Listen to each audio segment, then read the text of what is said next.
कुकरमधली 5 शिट्ट्यांमध्ये होणारी पावभाजी बनवण्यासाठी सगळ्यात पहिले कांदा, टोमॅटो, आलं, लसूण आपल्याला बारीक करून घ्यायचे आहे. तसेच आपल्याला पावभाजीला लागणारी सगळी भाजी आहे ती आपल्याला कापून घ्यायची आहे. कुकरमध्ये 2 ते 3 टेबलस्पून बटर घालून थोडंसं तेल घालून घ्यायचे आणि त्यामध्ये 1 चमचा जिरं आणि तसेच मिरची घालून घ्यायची आहे. तसेच आपण बारीक केलेली आलं लसणाची पेस्ट सुद्धा घालायची आहे.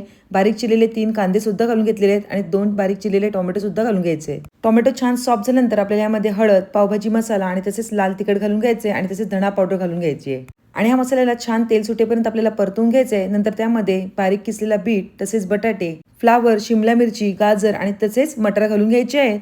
आणि त्यानंतर आपल्याला हे व्यवस्थित असं मिक्स करून घ्यायचं आहे. व्यवस्थित मिक्स करून झाल्यानंतर आपल्याला भाज्या भिजतील एवढं गरम पाणी यामध्ये घालून घ्यायचं आहे आणि चवीपुरतं मीठ घालून घ्यायचं आहे. आणि त्यानंतर कुकरच्या 5 शिट्ट्या काढून घ्यायच्या आहेत. कुकरच्या शिट्ट्यानंतर आपल्याला कुकरचं झाकण उघडून घ्यायचं आहे आणि पावभाजी स्मॅशरने सगळी भाजी मस्तपैकी स्मॅश करून घ्यायची आहे. भाजी गॅसवर ठेवून 2 मिनिटं छान अशी आळून घ्यायची. त्यामध्ये बारीक चिरलेली कोथिंबीर आणि बटर घालून घ्यायचं आहे आणि येथे आपली 5 मिनिटांमध्ये 5 शिट्ट्यांमध्ये होणारी पावभाजी तयार